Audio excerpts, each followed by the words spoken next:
To the honourable member for Thornhill. Before we can even talk about this bill in Parliament, we've got to talk about whether Parliament is even allowed to talk at all anymore. That's what this motion is. A government that claims to defend Canadian rights is using every tool at its disposal to make sure those things cannot even be debated here on the floor of the House of Commons. That's what people are watching tonight. They're pushing this House to ram through legislation in its current form that nobody asked for, nobody wants, and nobody thinks is a good idea, according to the testimony at the committee that they've just shut down. So let me be clear about what this debate is actually about. Because it's not about the bill. It's about whether lawful access matters. It does. Lawful access is a tool that every police officer in this country needs, and we're ready to give them that bill. But Bill C-22 doesn't stop there, and that's exactly where the government has lost the plot on all of this. Tonight, instead of a serious debate on a serious bill, we're watching the Liberals mount an obnoxiously loud defense of the indefensible. They want to debate whether we should ignore the rights of this House, of the will of our constituents, and the basic principles of good governance that everybody came here to carry out. The government abandoned those a long time ago, but I know that there's a lot of members of this House that come here every day to scrutinize the very legislation that they're trying to ram through tonight. So let me just say this to anybody who is watching at home in this late hour. The Liberal argument in this debate is completely disingenuous, and they know it.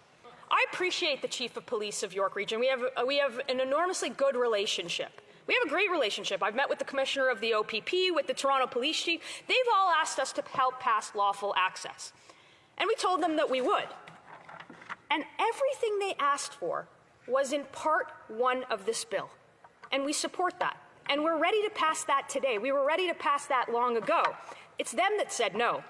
But none of these police chiefs asked for, not one of them, the unprecedented expansion of government surveillance powers, secret ministerial orders, no oversight, and a massive erosion of Canadians' privacy protections.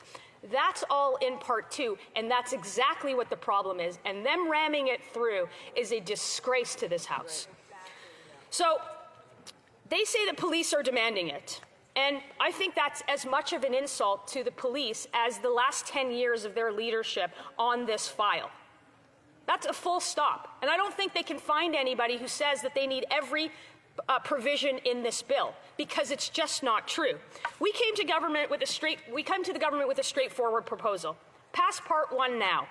Give the police chiefs what they're asking for, and we'll support it through the House. Every part of it. And then take time to properly fix Part 2, instead of programming a motion that rams it through the House without any debate. We want to fix it by hearing from the civil liberties advocates that raised concerns in committee, from the private companies, from the ordinary Canadians that have every right to be heard by every member of Parliament in this House, because this legislation is going to affect them directly. They all sounded the alarm bells at committee, and making this go away doesn't protect Canadians. It protects the Liberals.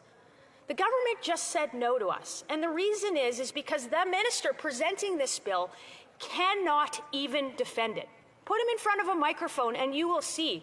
Blundering all over the place, not answering questions, and answering questions entirely wrong because he doesn't know the contents of this bill. And if he did know the contents of this bill, that he would admit that it is Part 1 that those police officers were asking to protect people from. So when the Liberals stand up and say Conservatives are blocking lawful access, it is simply false, and everybody in this House should know that.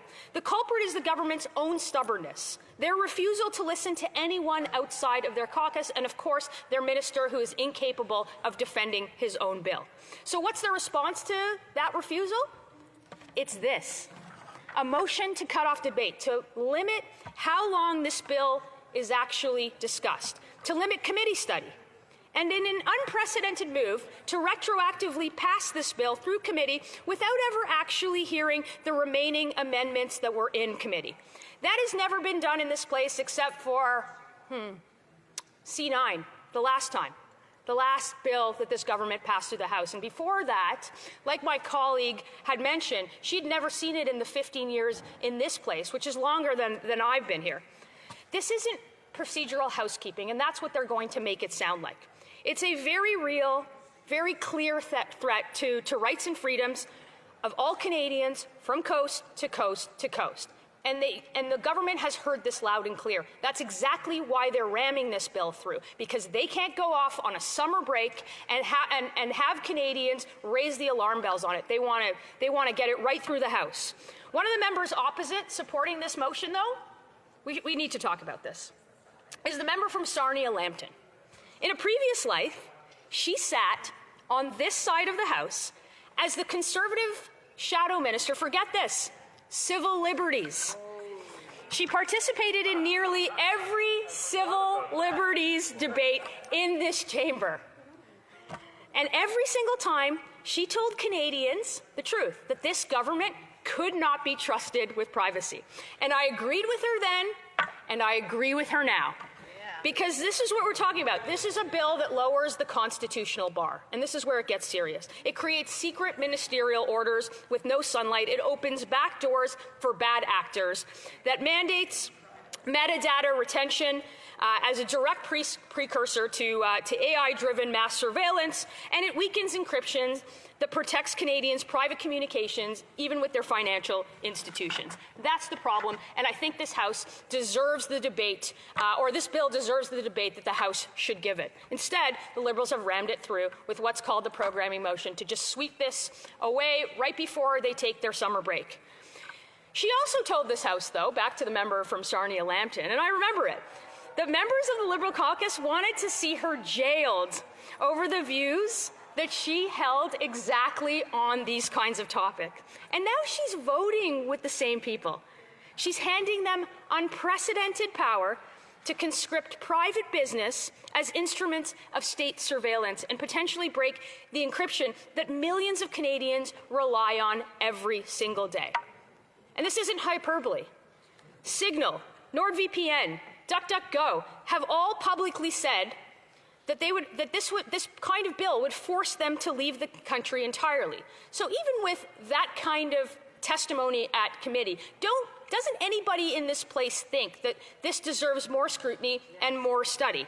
That's not a talking point. They actually said that. That's a business decision that they're planning to make because of this legislation. And it tells you everything I think you need to know about how deeply flawed Part 2 is and strikes at Canadian privacy rights. Now, normally I might wonder out loud what the people of Sarnia-Lambton think of all of this.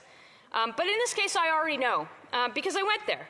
And just like Canadians across the country did not vote for the construction of a surveillance state, the people of Sarnia-Lambton didn't vote to erode their vote in this place and the scrutiny that this legislation deserves. Just like police unions and police chiefs did not ask their members for their members to be handed these broad powers, these sweeping powers. They asked for lawful access, and we are ready to give it to them. In Part 1 of this bill, we asked for that, and they said no. That is the conversation today. We're not prepared to write a blank check to this government. I don't think that anybody is. Certainly not members of the opposition that are watching the government of the day erode not only the rights of Canadians, but the ability to debate those rights in this House, the ability to scrutinize a bill that is deeply problematic, a bill that civil liberties associations, that that social media platforms, that all kinds of private companies have raised the alarm bells on. We are currently not going to do that with no debate and no witnesses at committee and no ability to propose amendments and no oversight mechanisms and no answers from the people that will actually be responsible from implementing the legislation. The reason that we are talking about this motion in this House is because of the inability of the public safety minister to defend his own legislation in here, out there, at committee, and everywhere across the country. The government is programming this motion to save that minister, and Canadians deserve better than that. They deserve a debate and they deserve scrutiny on this legislation. Questions and comments?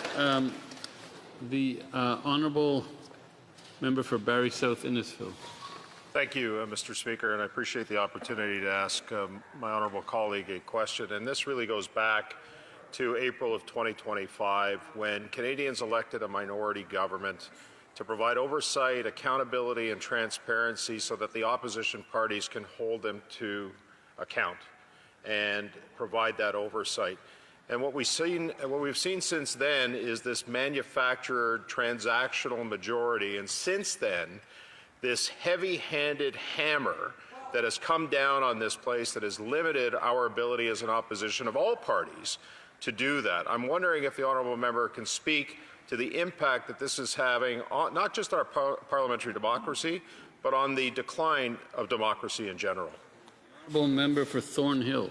Mr. Speaker, I think it's yet another erosion of the rights of Canadians, the same that you see in bills like this, and Bill C-11, and Bill C-18, and Bill C-9, and Bill C-8, and Bill C-34 to some extent, although we're still studying it.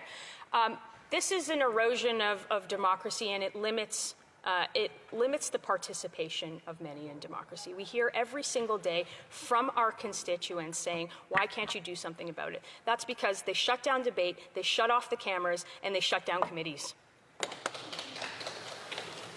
The Honourable Parliamentary Secretary to the Government House.